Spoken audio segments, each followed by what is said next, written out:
오랜만에 오신 분들도 많고, 저는 그렇네요. 아프다가 오신 분들도 많고, 옆에 있는 분들하고 좀 인사하십시다. 잘 오셨습니다. 반갑습니다. 환영합니다. 축복합니다. 이렇게 하면 인사하십시다. 네. 지난 한 주간 제가 여러분들 목장 카톡방에 침입해서 당황하신 분들 있으면 죄송하고요. 때가 되면 나가도록 하겠습니다. 마가복음 강의 세 번째 시간인데요. 마가복음을 올해 말까지 이렇게 할 텐데 아마도 마가복음을 하는 동안에 이렇게 말씀 구절이 계속 길 것 같습니다. 그래서 지난주처럼 일부는 제가 읽고 마지막 부분은 함께 일어나서 읽도록 하겠습니다. 제가 읽을게요. 한 나병 환자가 예수께 와서 꿇어 엎드려 간구하여 이르되 원하시면 저를 깨끗하게 하실 수 있나이다.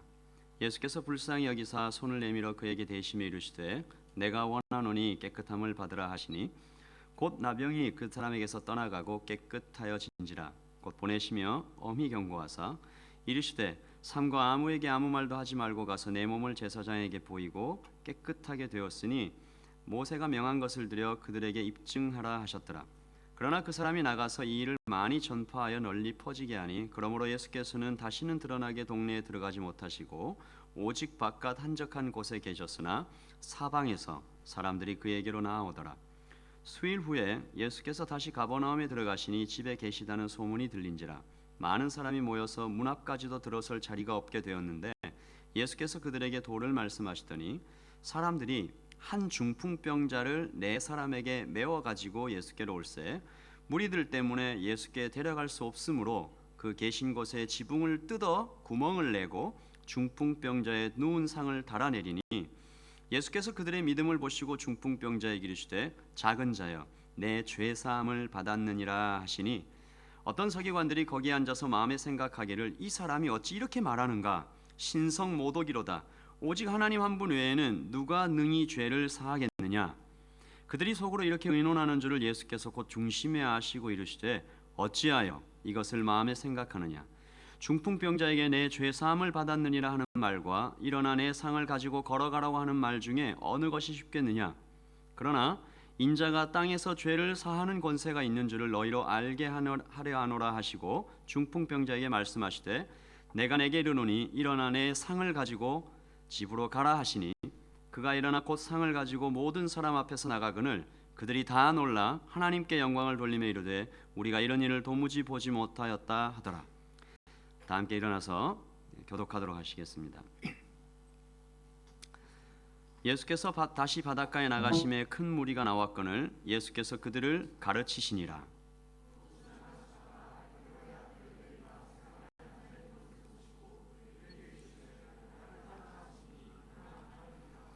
그의 집에 앉아 잡수실 때에 많은 세리와 죄인들이 예수와 그의 제자들과 함께 앉았으니 이는 그러한 사람들이 많이 있어서 예수를 따름이러라.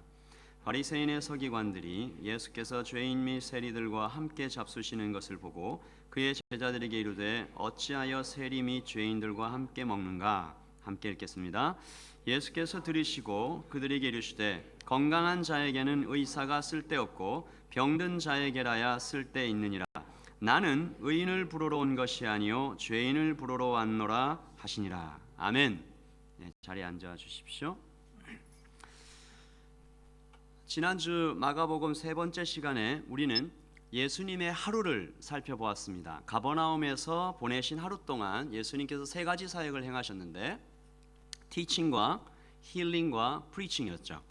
마태가 쓴 마태복음서에는 이것을 다음과 같이 요약하고 있습니다. 마태복음 9장 35절인데요. 같이 읽죠. 예수께서 모든 도시와 마을에 두루 다니사 그들의 회당에서 가르치시며 천국 복음을 전파하시며 모든 병과 모든 약한 것을 고치시니라. 아멘.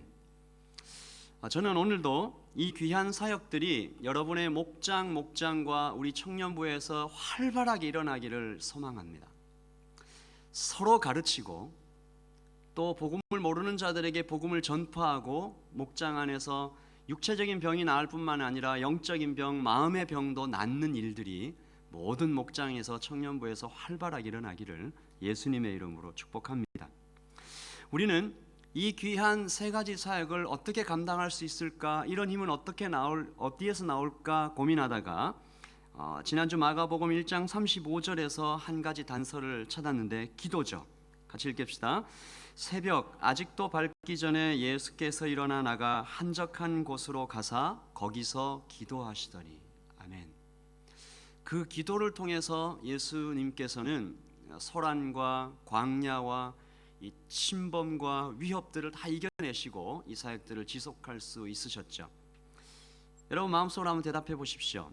여러분들께서는 저도 같이 생각을 해볼게요. 어떤 기도를 드리며 한 주를 살다가 오늘 예배에 오셨습니까? 여러분이 한 주 동안 드렸던 가장 많이 드렸던 기도는 어떤 것이었나요? 말씀은 예수님께서 그 기도를 어떤 마음으로 하셨는지, 그리고 어떻게 가르치시고 병 고치시고 복음을 전하셨는지, 그 예수님의 그 동기는, 그 모티베이션은 무엇인지 마태복음 9장 36절에서는 이렇게 말합니다.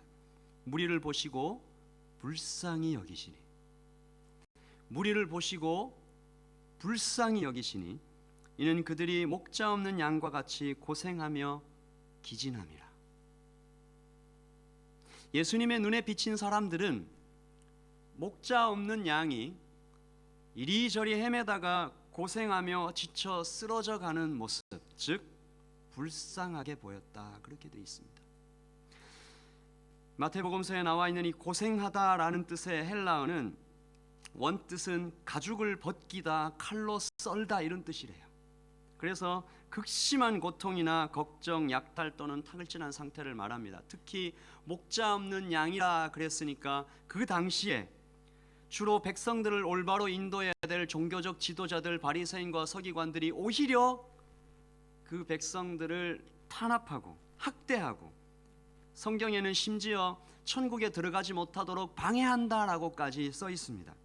백성들이 바리새인들의 종교의식이나 여러 율법으로 올감해서 막 무거운 짐을 지우고, 그래서 그 사람들을 보면서 칼에 썰리는 것 같다, 가죽을 벗기는 것 같다, 예수님은 그런 마음을 얘기하셨죠.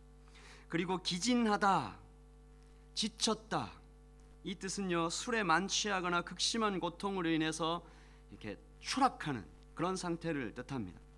이는 그 당시 일반 백성들이 회복 불가능할 정도로 절망적인 상태에 있는 것을 뜻하는데, 예수님께서 이들을 보시고 불쌍하다, 불쌍하다, 기진하다, 기진하다, 예수님께서 불쌍히 여기시다라는 마음의 헬라어 원뜻을 타다 보니까 창자가 끊어지는 것 같다, 그런 마음이에요. 예수님께서 이토록 사람들을 불쌍히 여기시고 그래서 가르치셨습니다. 진리가 사람들에 들어가면 자유할 수 있기 때문에 가르치셨습니다. 그리고 천국 복음을 전파하셨습니다. 천국 복음을 전파하면 죽었던 사람이 사니까, 그래서 천국 복음을 전파하셨습니다. 그리고 모든 병과 모든 악한 것을 고쳐주셨죠. 그들이 바로 오늘 우리가 함께 나눌 마가복음 그 3과의 주제, 소외된 자들, 영어로는 아웃캐스트라고 되어 있더라고요. 여러분 교재 18페이지를 한번 펴서 같이 한번 읽겠습니다. 책이 없으신 분들은 이 스크린을 보시면 나오죠. 시작. 공원이나 역 대합실 같은 공공장소에서 노숙자들을 만나본 적이 있는가? 초점 없는 눈, 남루한 옷, 기름때에 절은 피부, 밤늦게 으슥한 골목길에서 술에 취해 비틀거리는 노숙자들을 만날 때면 심지어 두려움을 느끼게 되기도 한다. 어느 시대나 사회의 주변부에서 살아가는 사람들이 있다. 경제가 발전하면서 절대 빈곤의 문제가 해결되었다고는 하지만 오늘날 우리 주변에도 많은 사람들이 사회 변두리에서 소외된 채 살아가고 있다. 지난 며칠 동안 만난 사람들 중에서 만나기가 꺼려졌던 사람들을 생각해보라. 그때 당신은 어떻게 반응했는가? 홈리스들, 오클랜드의 퀸스트리를 걷다 보면 가끔 만납니다. 사회 주변부, 그 아웃사이드에서 살아가고 있는 사람들. 성경은 구약 성경에 특별히 이들을 표현할 때 비류들이다라고 표현을 한 것이 있습니다. 마이너리티, 아웃캐스트. 사람들은 누구나 이 소외된 자들을 만나는 것 좋아하지 않습니다. 그리고 더 싫어하는 것은 자기 자신이 그렇게 여겨지는 거죠. 내가 비주류가 된 것처럼 보이는 것. 그런데 성경을 이렇게 살펴보면 예수님의 눈이, 예수님의 마음이 마치 고장난 인형의 목이 그 눈이 한 곳에 딱 고정되어 있는 것처럼 예수님의 눈과 마음은 늘 그 소외된 자들, 약한 자들, 가난한 자들에게 이렇게 붙잡혀 있는 것처럼 보일 때가 참 많습니다. 성경에 흐르고 있는 주님의 이 마음을 어떤 이는 베들레헴 코드라고 부르기도 했습니다.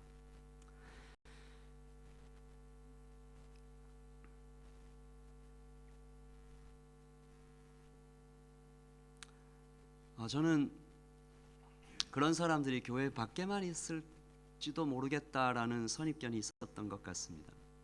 이 자리에도 있는 것 같아요. 여러분 가운데도 아무에게도 말을 할 수는 없지만 정말 그런 느낌을 갖고 있는 분들도 있지 않겠나는 생각이 듭니다. 아무도 나의 그 깊은 고민을 알아주지 못할 것이다. 나는 소외되었다.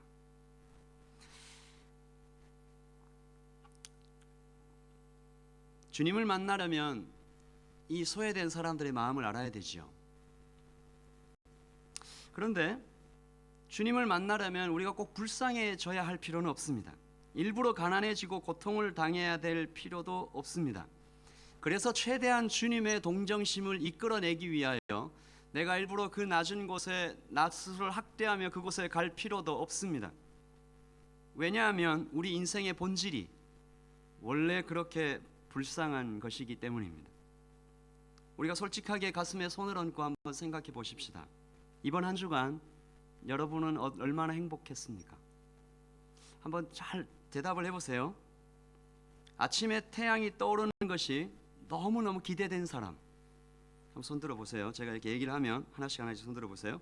밤잠을 설치면서 언제 해가 뜨나, 아직 오히려 새벽빛이 밝아오기도 전에 야, 오늘은 어떤 멋진 일이 있을까, 기대와 흥분으로 하루를 시작해 본 사람, 직장에 가는 것이 너무 황홀할 만큼 기다려졌던 분, 이제 곧 방학이 끝나는데 다시 시작할 공부가 너무 하고 싶어서 꿈에라도 학교가 있는 곳을 쳐다보며 어서 빨리 방학이 끝났으면 이라고 생각해 보신 분, 누군가 여러분에게 요즘 어떻게 지내? 라고 물어보면 나 요즘 미쳐버릴 것처럼 행복해, 이렇게 행복해도 되는 거야 라고 대답해 보신 분,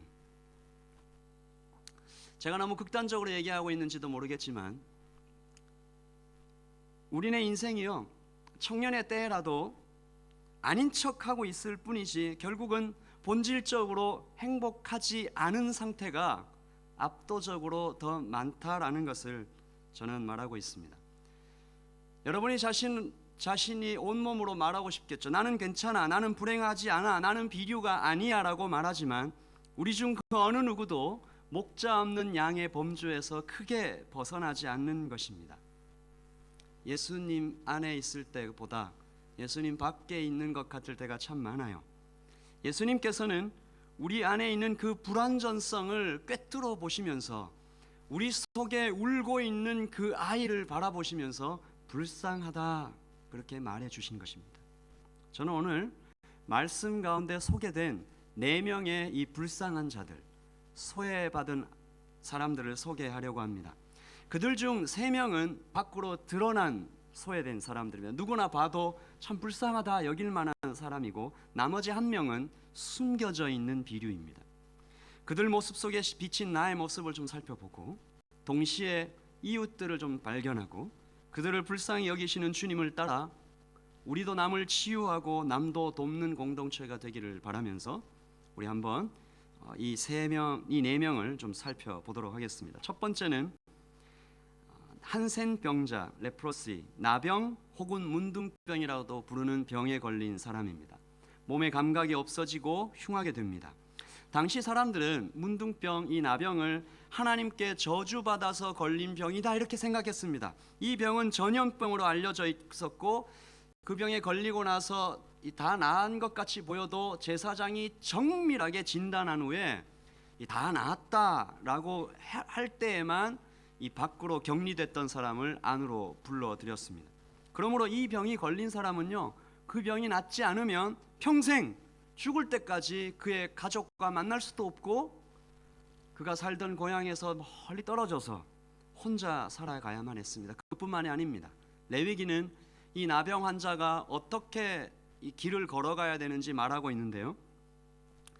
레위기 13장에 보면 나병 환자는 옷을 찢고 머리를 풀며 윗입술을 가지고 외치기를 unclean, unclean, 부정하다, 부정하다 할 것이요. 거리를 걸어갈 때 그렇게 소리를 치면서 다니라는 얘기입니다. 혹시라도 다른 사람들이 내가 있는 것을 모르고 나 때문에 부정하게 되지 말도록. 혹시나 해서 제가 말씀드리는데 구약 성경에서 이 한센병을 죄의 문제로 이렇게 단정 지은 적은 없습니다. 단지 부정하게 여겨졌고 전염성이 있었기 때문이죠. 그리고 이 한센병 걸린 사람들이 그 부정 때문에 예수님 그 성전에 나가서 제사를 드릴 수 없기 때문에 굉장히 어려운 상황에 있었습니다. 후에 이스라엘 사람들이 오해해서 이들을 죄인으로 아예 전체를 다 죄인으로 몰아가게 된 경향이 생긴 거죠. 그들은 세 가지 고통 속에 있었습니다. 사회적으로 사망했고요. 육체적으로는 손가락과 발가락이 다 떨어져 나가는 흉측한 모습이 되었고 영적으로도 죄인 취급받으면서 살아가야만 했습니다. 그런데 이 사람이 어느 날 예수님 앞에 찾아왔습니다. 사람들 앞에 나타나도 안 되는 사람이 거룩한 랍비 앞에 찾아온 거예요. 여러분이 1장 40절에 기록되어 있는 이 나병 환자의 마음을 좀 읽어보세요. 그 얼마나 처절했는지, 그 광경이 어떤 광경인지. 한 나병 환자가 예수께 와서 꿇어 엎드려 간구하여 이르되 원하시면 저를 깨끗하게 하실 수 있나이다. 어떤 마음이었을까요? 의사인 누가가 쓴 이 복음서에는 이 환자가 신체의 일부가 아니고 온몸에 문둥병이 걸린 사람이었다라고 소개합니다. 이 환자는 전신에 악성 그 나병이 걸려서 고통을 받던 사람으로 보입니다. 아마도 여러분이 보시는 이 사진과 같은 모습이었을 것입니다. 손과 발은 떨어져 나가고 얼굴은 쳐다보기 힘들 만큼 그런 흉측한 모습이 아니었을까. 그리고 또 이 사람은 율법의 규정을 어기고 예수님 앞에 나간 거죠. 왜 그랬을까요? 이제 그만 사진을 지우겠습니다. 자매들이 굉장히 힘들어 하시는데, 이 사람이 왜 예수님 앞에 나가서 그렇게 위험한 율법의 규정을 어기는 행동을 했을까요? 그렇게 하지 않으면 예수님을 아예 만날 수가 없었기 때문이겠죠. 그럼 예수님의 소문을 들었을 것입니다. 예수님이란 분이 나타났는데 어떤 병이든지 다 고쳐준다더라. 그리고 그분은 죄인도 사양하지 않고 다 만나주신다더라. 나 같은 사람도 받아주신다고 하더라. 그래서 이 사람은 마음속에 이 간절한 소원을 갖게 됐겠죠. 이분만 만나면 내 병이 나을 수 있겠지. 그래서 이 사람은 목숨을 건 것입니다. 예수님 앞에 급히 엎드려 소리를 친 것입니다. 제가 1장 40절을 읽으면서 좀 마음이 한구석 굉장히 찬했던 부분은 그가 했던 외침입니다. 고쳐주세요! 그렇게 한 것이 아니고요.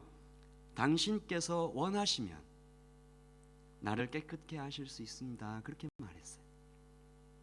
얼마나 많은 사람들한테 버림을 당했으면, 얼마나 많이 거절을 당했으면 목숨 걸고 나온 그 자리에서도 우물쭈물 자신이 없었을까? 나 같은 사람을 고쳐주기 원하실까? 고귀한 랍비께서 나 같은 사람을 바라봐 주시기나 할까? 그렇게 덜덜 떨며 엎드려 있는데 예수님께서 아주 뜻밖의 행동을 하십니다. 예수님께서 어떻게 하셨나요? 예수님께서 불쌍히 여기사 손을 내밀어 그에게 대시며 이르시되, 손을 내밀어 그에게 대시며 이르시되, 문둥병이 걸린 이후에 아무도 그에게 손을 대주지 않았습니다. 아무도 그를 포옹해 주지 않았고 아무도 그의 손을 잡아주지 않았을 때 예수님께서 불쌍히 여기시며 창자가 끊어지는 것 같은 그 마음을 가지시고 손을 내밀어 만져주신 것이죠. 그래서 그 병자가 고침을 받는데 더 중요한 것은 고침을 받는 과정이죠. 얘다 여기 있다 치료받아라, 이런 식의 치료가 아니었습니다. 예수님께서는 그를 한 사람의 인격으로 끌어안아 주신 것이죠. 아마 충격을 받았을 것입니다. 한 번도 느껴보지 못했을 사랑, 그 사랑이 덮쳐온 것입니다. 예수님께서는 그의 세 가지 고통을 다 꿰뚫어 보셨고, 영적인 고통과 사회적인 사망과 그 모든 것들을 함께 도와주신 것입니다. 이 기적 또한 모든 사람들에게 알려져서 예수님께 대한 소문은 점점 더 커져나가게 되었죠. 두 번째 이 비류는, 두 번째 소외된 사람은 중풍병자입니다. 이 손발이 마비되는 병인데, 예수님께서 다시 가버나움으로 돌아오셨는데 여기서도 굉장히 뜻밖의 깜짝 놀라는 일이 벌어집니다. 사람들이 중풍병자를 데리고 왔는데 움직일 수가 없고 온몸이 마비되어 있으니까 이 침대에다가 이게 상에다가 사람을 태워가지고 왔는데, 사람이 너무 많아서 예수님께 접근할 수 없으니까 지붕으로 올라가 가지고 지붕을 뜯어서 구멍을 내고 중풍병자를 내려 본 것이 얼마나 놀랐을까요? 여기서 4명의 친구가 나오죠. 말씀 여기저기에서 이 용기가 나옵니다. 용기는 구원받는데 꼭 필요한 것 같은데, 이 한센병자가, 나병 환자가 급히 예수님께 와서 엎드린 것 같은 그런 용기입니다. 제발 고쳐주십시오. 그렇게 얘기하니까 예수님께서도 이번에도 예상치 못한 행동을 하시죠. 이렇게 병을 고쳐주시거나 그렇게 하신 게 아니고, 첫 번째로 뭐라고 얘기하시냐면 2장 5절입니다. 같이 읽죠. 시작. 예수께서 그들의 믿음을 보시고 중풍병자에게 이르시되 작은 자여 내 죄사함을 받았느니라 하시니. 이 말씀은 아까 예수님께서 그 나병 환자를 만지신 것보다 더 많이 사람들을 놀라게 했습니다. 그래서 놀란 정도가 아니라 어떤 격렬한 반대를 불러일으키게 됐는데, 이렇게 얘기하죠. 이 사람이 어찌 이렇게 말하는가? 신성 모독도 유분수지 오직 하나님 한 분 외에 누가 능히 죄를 사하겠냐? 라고 얘기하죠. 예수님께서는 그러므로 이 말을 역설적으로 뒤집어 볼 때 중풍병자를 둘러싼 대화를 통해서 자신은 죄를 사하는 권세가 있다라는 것을 얘기하시고, 중요한 건 이겁니다. 예수님께서 내가 죄 사함을 하는 권세가 있다라고 말씀하신 후에 그 말의 권위를 스스로 증명하십니다. 뭘로 증명하십니까? 일어나 내 상을 가지고 걸어가라 라고 말씀하심으로 그 죄 사함의 권세가 있다는 그 말의 권위를 증명하시죠. 중풍병자가 들어올 때는 상이 중풍병자를 들고 왔지만 나갈 때는 중풍병자가 상을 들고 나갑니다. 마지막 세 번째는 알페오의 아들 레위지요. 여러분은 세리라는 직업을 잘 알고 계십니다. 이 사람은 여기서는 레위라고만 소개되어 있는데 실제로는 마태복음의 저자 마태입니다. 그는 헤롯 안티파스에 의해서 세리로 고용됐는데, 그가 세리로 있었던 이 가버나움은 굉장히 번화한 곳이었어요. 사람들이 왔다 갔다 많이 하는 곳이에요. 그러니까 무슨 말이에요? 세금을 많이 거둘 수 있는 곳이죠. 중요한 자리. 그러니까 그걸 뭐라고 그러죠? 대목. 하여튼 좋은 자리. 그러니까 거기 있으면 로케이션, 굉장히 좋은 자리에 있었던 거예요. 정치적, 경제적으로. 근데 이 사람 맨날 욕 먹었어요. 로마의 앞잡이, 동족의 피를 빨아먹는 나쁜 놈. 동족 유대인들로부터 온갖 얘기를 많이 듣는 거예요. 세금을 이렇게 뺏어가니까. 여러분 아직 사업을 안 해보셔서 모르겠지만 언제나 세금은 참 마음 이렇게 불안불안하죠. 근데 그 정도가 아니라 그 식민지 사람들 세금을 뺏어가니까 예수님께서 지나가다가 그를 보셨습니다. 그는 세금을 받고 있었죠. 눈이 마주칩니다. 자, 이 레위가, 이 세리 마태가 가지고 있었던 그의 마음을 한번 생각을 해보세요. 예수님과 눈이 딱 마주쳤을 때 이 세리 마태가 어떤 마음을 가졌을까? 저는 이렇게 생각해봤습니다. 나는 지금 여기서 뭐 하고 있지? 메시아가 오셨다는데 나는 이제 어떻게 되는 거지? 나는 하나님의 이름을 모욕했고 동포들을 괴롭혔으니까 나 같은 놈은 절대로 하나님 나라에 들어갈 수 없을 거야. 아니, 이분은 죄인도 받아주시는 분이라고 했으니까 이제라도 엎드려서 한번 울어볼까? 나를 받아줄 수 없겠냐고 한번 사정을 해볼까? 근데 내가 세리 그만두면 뭐 먹고 살지? 그만두고 나서 다시 돌아갈 수도 없는데 이런 여러 가지 갈등이 레위의 마음속에 소용돌이치고 있을 때 그 갈등을 뚫고 사망을 뚫고 예수님의 말씀이 그에게 들립니다. 같이 읽어봅시다. 시작. 또 지나가시다가 알페오 아들 레위가 세관에 앉아 있는 것을 보시고 그에게 이르시되 나를 따르라 하시니 일어나 따르리라. 나를 따르라. 레위는 아마 귀를 의심했을 것입니다. 나를 부르신다. 나 같은 놈도 불러주시는구나. 아직 기회가 있다.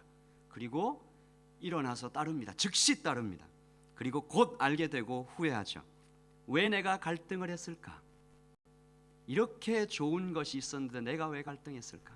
예수님을 따르는 것이 너무 좋은데 여기가 내 집이구나, 행복이구나. 하나님을 따라 그분 안에 있는 것이 돈보다 좋고 쾌락보다 좋구나. 그는 먼 길을 돌아 마침내 집에 돌아온 탕자처럼 기뻐하게 되죠. 아웃캐스트가 VIP가 되는 순간입니다. 저는 여러분과 함께 굉장히 빠른 속도로 나병 환자, 중풍병자, 그리고 세리 레위를 살펴봤습니다. 이 세 사람이 다 아웃캐스트들입니다. 소외된 이들. 문둥병자, 나병 환자는 다 가지고 있었죠. 영적인 버려짐, 육체적인 고통, 사회적인 사망.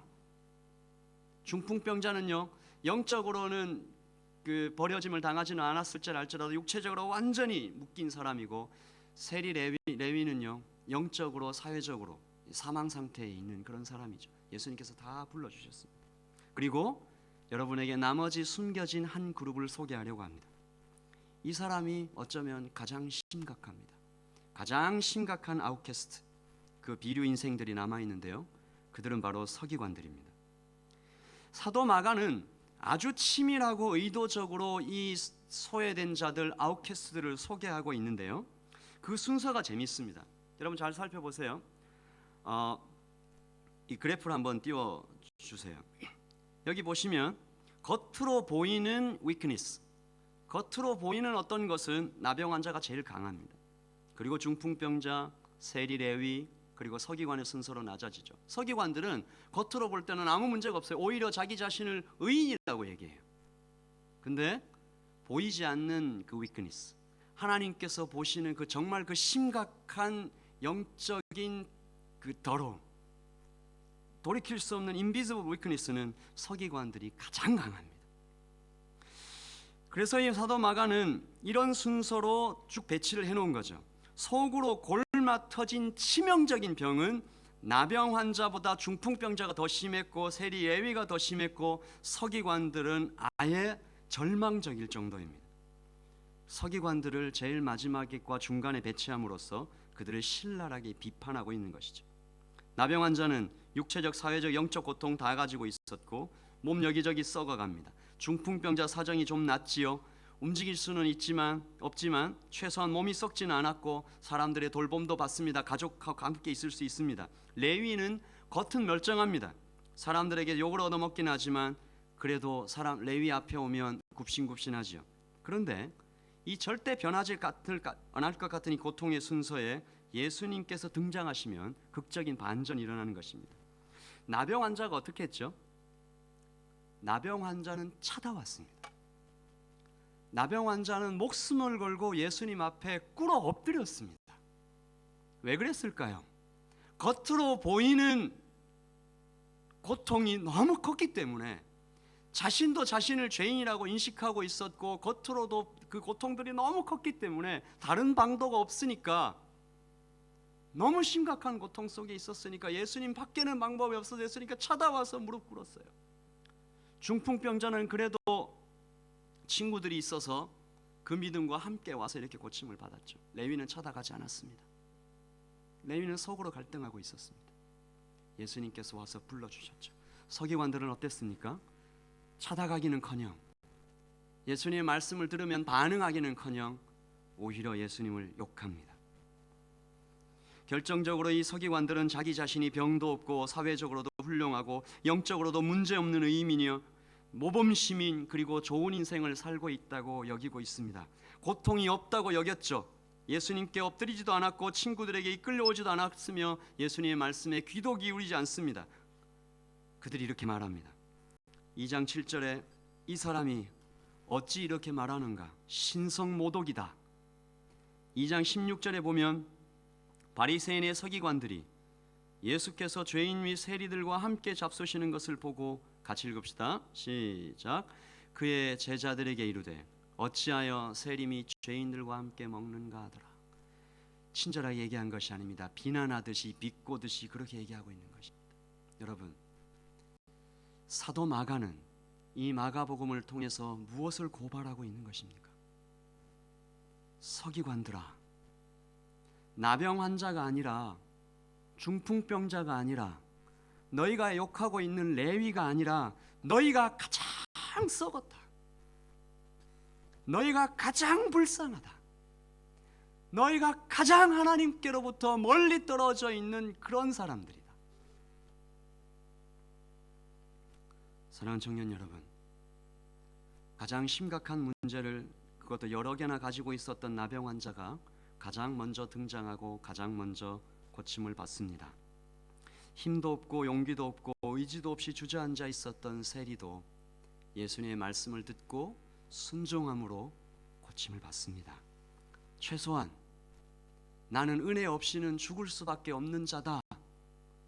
나는 하나님의 말씀이 없이는 죽을 수밖에 없는 자다라고 생각한 사람들은 다 구원을 받았습니다. 예수님 앞에 나와서 고쳐주십시오라고 얘기했던 사람들은 다 나임을 받았습니다. 그럼 누가 가장 불쌍한 사람입니까? 영혼의 관점에서 볼 때, 이 땅의 것만 보지 말고 영혼의 관점을 볼 때 누가 가장 불쌍한 사람입니까? 나는 괜찮다 생각하는 사람, 고개를 뻣뻣이 들고 나는 죄인이 아니다라고 생각하는 사람이죠. 나는 성경을 이만큼 알고 있으니까, 나는 모태신앙이니까, 나는 이만큼 생겼으니까, 나는 이 정도의 직장을 갖고 있으니까, 나는 기도 없이도 살 수 있다. 은혜를 가볍게 여기는 사람들, 하나님의 말씀이 우리의 죄를 고발하고 우리의 마음 깊은 것을 터치하는데도 나는 괜찮다 생각하는 사람들. 서기관들은 무엇을 했어야 합니까? 예수님께서 인생들을 가리켜 목자 없는 양과 같다라고 했을 때 그들은 목자가 되어야 했습니다. 손가락을 들어서 나병 환자와 중풍병자와 세리 레위를 향해서 비난할 것이 아니라 그들을 품어주어야 했습니다. 예수님이 나병 환자의 몸에 손을 대서 끌어안아야 할 것이 아니고 서기관들이 그렇게 했어야 됩니다. 서기관들의 다른 별명이요, 성경의 제자들이었습니다. 성경의 제자들, 성경을 너무 잘 아는 사람들. 중풍병자의 죄를 위해 대신 울어주어야 했을 사람들이 서기관들이었고, 세리 레위에 다가가서 괜찮다, 나도 너와 같은 죄인이다라고 말해야 했을 사람이 바로 그들이었습니다. 달란트에는 책임이 따릅니다. 축복에는 사명이 따르죠. 여러분이 누리고 있는 것에는 다 이유가 있습니다. 여러분이 최소한, 우리 모두가 최소한 창세 전에 하나님께서 우리를 택하셔서 우리가 이 자리에 있다는 것을, 최소한 그것을 인정하는 사람이라면 여러분이 지금 누리고 있는 것에는 다 이유가 있습니다. 그것을 흘려보내지 않으면 우리가 망할 수도 있습니다. 그 돈이, 그 시간이, 그 좋은 머리가, 여러분이 누리고 있는 그 모든 것들을 흘려보내지 않으면 여러분이 이 마가가 그렇게 신랄하게 비판하고 있는 이 서기관과 같은 사람들일 수도 있습니다. 내가 죽을 힘을 향해 다 가꾸고 있는 나의 이 근육과 자랑스러운 나의 몸매와 이 미모가 언젠가 독화살처럼 나에게 날아와 나를 망하게 할지도 모르겠습니다. 사랑하는 청년 여러분, 여러분의 청년의 때에 늦지 않았습니다. 여러분의 마음이 아직 부드러울 때에 아직 늦지 않았습니다. 여러분의 마음이 아직 주님의 말씀이 여러분의 마음을 두드리면 아직도 그 뜨거움이 남아있을 때 회개하라, 천국이 가까이 왔다, 복음을 믿으라 라고 하시는 예수님의 그 쩌렁쩌렁한 외침 앞에 무릎을 꿇어야 합니다. 저는 이 말씀을 좀 마무리하면서요, 예수님께서 오늘 이 말씀을 통해 우리에게 물으신다고 저는 여깁니다. 여러분의 이름을 부르면서 이렇게 물으시는 것이죠. 내 주위에 있는 소외된 사람들은 누구인가? 밑바닥에 있는 사람들이 누구냐? 너희 목장 안에 있어서 돌봄을 받아야 할 사람, 그 사람은 누구냐? 생각은 해봤냐? 넌 지금 그들을 어떻게 돕고 있냐? 저는 이번 달에 아주 기쁜 소식을 2개 들었습니다. 한 목장은 아주 추웠던 지난 수요일 오후에 함께 시티에 전도를 다녀왔다, 그런 보고를 받았습니다. 뭐 실명을 얘기해도 저 얼굴이 나오는구나. 신보배 자매 목장입니다. 이렇게 여러분이 보실 때 오른쪽에 보시는 게 전도지고 왼쪽에 보시는 게 전도하는 모습이죠. 또 한 목장은 암에 걸린 이 땅의 뉴질랜드 청년들을 위해서 모금을 하기 위한 목적으로 함께 달리기를 한다고 합니다. 쿼터 마라톤이라고 막 부끄럽다고 했지만 그 뜻이 참 고마웠습니다. 예수님께서 그 나병 환자를 향해서 이렇게 손을 뻗으신 것처럼 이런 목장들이 하나님의 마음을 따라 눈을 따라 그렇게 손을 뻗고 있는 거죠. 또 어떤 목장은 티어펀드 같은 단체에 함께 후원을 하는 것도 있는 것으로 제가 압니다. 그리고 저희 청년부 중에 한 자매는 바누아투에서 원주민 아이들을 위해 유치원 사역을 돕고 있죠. 그리고 어제 알파 헌신자들을 만나서 한 사람 한 사람 제가 면담을 하면서 당신은 왜 알파에 헌신을 하려고 합니까? 라고 했을 때 그들이 써낸 그 말들이 참 제 마음을 울렸습니다. 한 영혼 한 영혼 좀 돌보고 싶습니다. 저를 살리셨던 하나님의 은혜를 저도 좀 나누고 싶습니다. 다 바쁜 사람들이더라고요.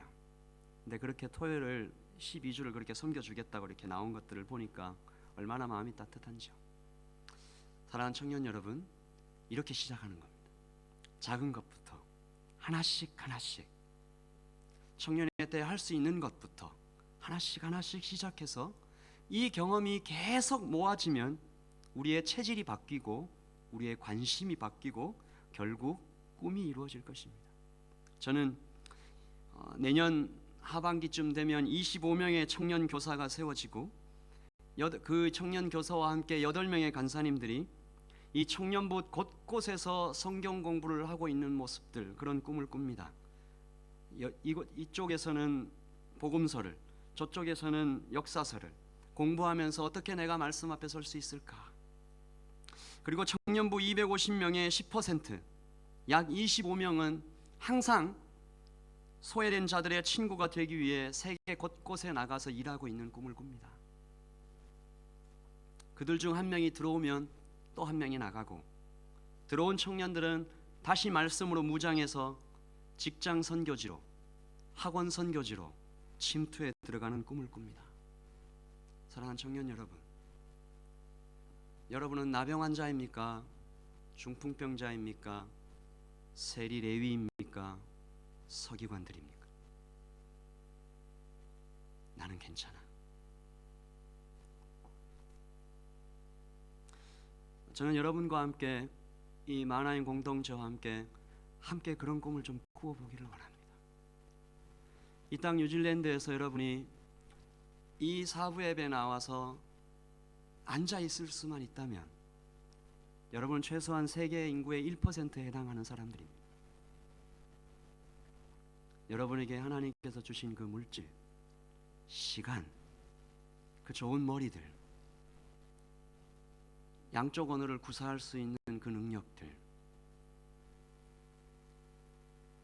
흘려보내지 않고 자꾸 썩히지 마시고 목장과 함께 고민하고 꿈을 꾸고, 그리고 이것이 기도 없이는 절대 안 된다, 그거 좀 꼭 명심하시고 함께 기도하고, 그리고 말씀으로 여러분을 무장하십시오.